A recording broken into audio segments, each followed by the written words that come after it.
Invincible and swiftly lethal, a ghost from the trenches of France during World War I with malicious intent. He was Francis Pegamagabo. Born on March 9, 1891, on what is now the Shawanaga First Nation Reserve in Nobel, Ontario. His name was Binaaswi in Ojibwe language, and it means the wind that blows off. Francis' mother died during childbirth, and his father died 3 years later. He was an orphan raised by an elder called Noah Nebi Manigoat.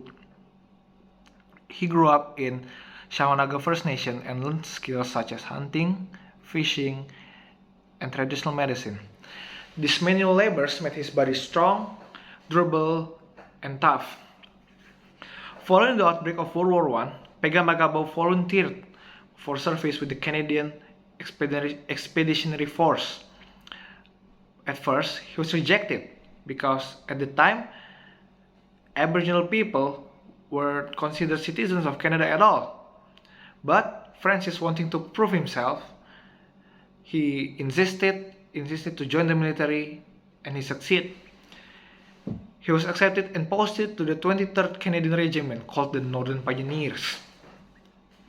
In his tent, Pegamagabo spent his time decorating it with symbols of his clan, the caribou. He was also given an amulet by his elders.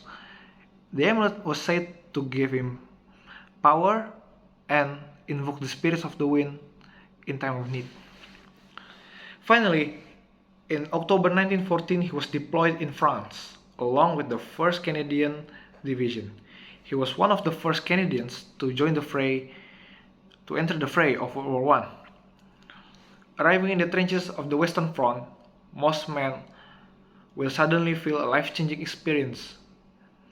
The mixed smell of feces, urine, mud, rotten corpses, and moldy foods, and along the sheer horror of being the victim of mortar shells and artillery bombing, and the fact that you were living with 1,000 men in this contaminated mud, these things combined strike despair into the hearts of many men.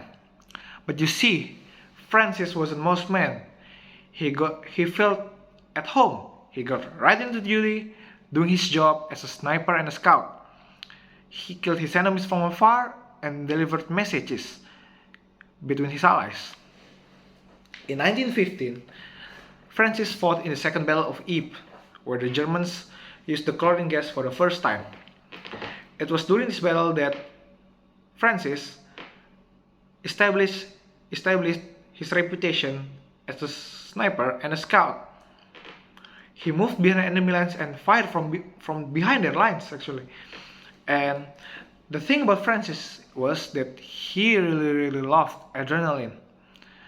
One day, he got out from his trench at night and walked across the no man's land.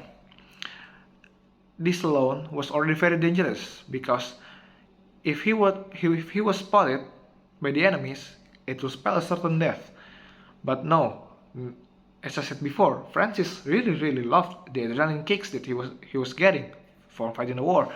He topped it up by going into the German trenches, the base of his enemies, get into their sleeping quarters, and cut the pieces of uniforms that the sleeping enemies were wearing, and got out completely free. For his feats during this battle, he was promoted to Lance Corporal. Now, the rank might be unimpressive for feats like his, but considering his background, it was certainly already very impressive. In 1916, he took part in the Battle of Somme, where he wounded his left leg. He was then sent to the infirmary to recover from his wounds. Now, most men will take this opportunity to take a rest and get away from the horrors and terrors of the war. But as I said before, Francis wasn't most men, and he really loved the adrenaline that he was getting from the war. He began a letter campaign to the higher ups to induct him back into the war. He was then sent to the fields of Passchendaele to continue the fight. He continued being an excellent war, and he continued being an excellent sniper and an excellent scout throughout the Great War. He even got nominated for the Distinguished Conduct Medal, the second highest military honor of Canada and other Commonwealth nations, but sadly it was rejected due to his background as an Aboriginal soldier. His feats in the war might be superhuman, but at the end of the day, he was still a human.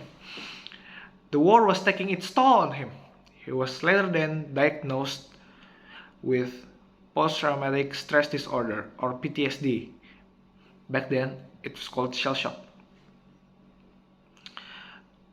It was actually a miracle that his body and his psyche held out for this long. Why? Because as a sniper, from his scope, he could see the expression, the facial features, and the last light of a man before he pulled the trigger and took away their lives, dreams, hopes, and their family. But he stayed in Great Britain to recover from his PTSD until the end of the war. After the war ended, he became one of the most decorated Aboriginal soldiers of Canada, where he was awarded 2 military medals, being one of the only 39 Canadians to do so. He was credited as the most efficient and deadly sniper of World War I, the Great War, with 378 credited kills, and he captured 300 Germans. Despite his achievements, he still didn't feel equality back at home. He spent the rest of his life fighting for the rights of the indigenous people. He died in August 5th, 1952. What do we got from this story? His story teaches us that the people that the society, degrades due to their background, or maybe their cultural heritage, or maybe the color of their skin, when put under pressure, could rise and shine like a diamond and be a hero to many. That's it from me. Thank you very much for listening.